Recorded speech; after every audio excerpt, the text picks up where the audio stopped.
الثانية من المستوى البرتقالي للمديرية العامة للأرصاد الجوية، والتي تتوقع أن تستمر موجة البرد وذلك إلى غاية يوم الخميس بمقاييس تتراوح ما بين 12 درجة تحت الصفر و4 درجات تحت الصفر بكل من تنغير، بالحوز، أزيلال، بني ملال، إفران، ميدلت وببولمان، وبدرجة ستتراوح ما بين 6 درجات تحت الصفر و0 درجة بجرادة، تورير، تخنيف، راس، فرول، حسيمة، قرسيف، بيتازا، شفشاون، فيقيق، شيشاوة وبترودانت وبورزازات كذلك. هذا وستهب رياح قوية بسرعة ستتراوح ما بين 75 و 85 كيلومتر في الساعة إلى غاية الثالثة من صباح يوم الأربعاء بكل من بولمان، بميدلت، الناظور، جرادة، فيقيق، دريوش، بالحوز، تنغير، بتزني، ترودانت وبسيدي إفني، وكذلك بورزازات، قلميم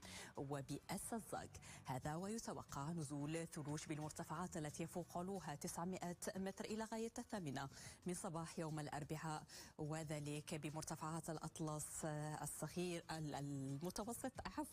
بمرتفعات الريف، وكذلك بالهضاب العليا الشرقية. وكما كان متوقعا ولله الحمد فقد عرفت بلادنا تساقطات مطرية وثلجية. وإليكم المقاييس المسجلة إلى غاية السادسة من صباح اليوم، حيث سجل من الثلوج بإفران بجبل حيان 50 سنتيمتر، 30 سنتيمتر بواد إفران، 18 سنتيمترات سجلت بجبل هبري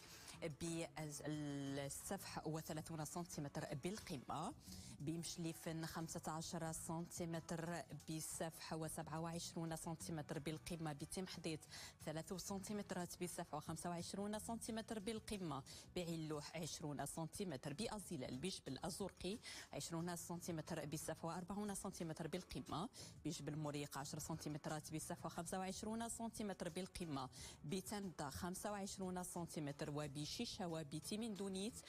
سنتيمترين سجلت بالسفح و20 سنتيمتر سجلت بالقمة، بتازا ببويبلان 20 سنتيمتر بالقمة و10 سنتيمترات بالسفح، بقرسيف 10 سنتيمترات بالقمة و7 سنتيمترات بالسفح بجبل بونصر، وبميدلت بأغبل 8 سنتيمترات بالقمة و3 سنتيمترات بالسفح. هذا وسجل من الأمطار ببني ملال